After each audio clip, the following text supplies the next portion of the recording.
With buzz about Hurricane Eileen headed toward the Low Country, residents are stocking up on items to help keep them safe during the harsh conditions. Construction on Westbrook Road has been ongoing for almost 2 years, even though road work was set to be finished last July. Area residents are getting fed up with the congestion and are looking to the city to do something. The chocolate-covered strawberries were fit for royalty, and the candles were lit for a group of hat divas who weren't able to make the royal wedding, but decided to bring the party to their own living room. Residents and family members say Bailey's an inspiration because he's a husband and a father of 2 who left his small town to become a manager of Walmart in Somerville. A good husband, a father, a gentle giant, and inspiration. That's how people in the town of Utahville describe the man who they say drove this tan Chevrolet truck, which is now part of an officer-involved shooting investigation. It was just shocking. It's devastating. I mean, he's a well-known family man. He's a good person. Nobody have nothing bad to say about him.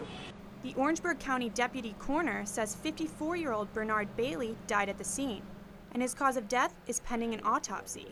Orangeburg County Sheriff deputies responded to the truck stopped on the side of Portia Avenue with Bailey's body inside, right in front of Utahville Town Hall.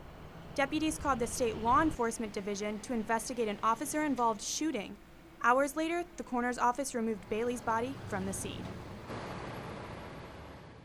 Residents and family members say Bailey's an inspiration because he's a husband and a father of 2 who left his small town to become a manager of Walmart in Somerville. He had more job opportunity when I couldn't get jobs, and he willing to help people. He's a person that's willing to help. You know, if he see you, he want to see you grow and see you get it. You know, but get it the right way and the honest way. Some justice needs to be done. Some justice. In Utahville, Christina Lysacek, Live 5 News. The day after the FBI's most wanted man was killed, there was an elevated sense of patriotism and relief aboard the USS Yorktown at Patriots Point as local military vets spoke about Osama bin Laden's capture and killing. Very relieved, very glad that they got him. It was about time they did get him. Someone who did what he did and had the attitude that he had deserves to get what he got.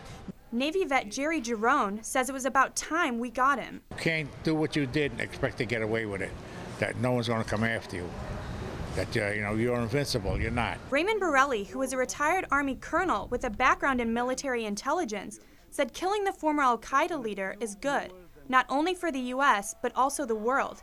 But he feels this is not the end for the terrorist group bin Laden led, al-Qaeda. But unfortunately, I'm afraid it's not going to end things. There'll be too many crazy people out there. As the flag flies high over Charleston, all the veterans say it is a proud moment for the U.S. and the men and women who serve in our country in the armed forces. Proud of our soldiers. Always proud of what our soldiers do. Very glad, very proud that we did it. Not another country did it. Sometimes another country might have done it by accident. We went out and actually did it. Knowing what we were going to do, we went and did it. We were the ones who got hit the worst. So it's good that we went out and got a little satisfaction back. In Charleston, Christina Lysacek, Live 5 News. The chocolate-covered strawberries were fit for royalty, and the candles were lit for a group of hat divas who weren't able to make the royal wedding, but decided to bring the party to their own living room.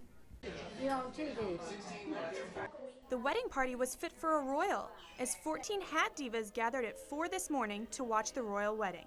And a prince and princess, it's just like a fairy tale, and just participate like we're there, and I hope it ends happily ever after. They wore their extravagant hats while sipping tea and drinking mimosas. As they watched in awe, the prince and his princess exchanged their vows. But one thing all the divas said, I thought she was so beautiful. She lived up to all of our expectations. The wedding party was a blast for everyone in attendance, and one thing they can all say now is they witnessed a fairy tale wedding. In North Charleston, Christina Lysacek, Live 5 News.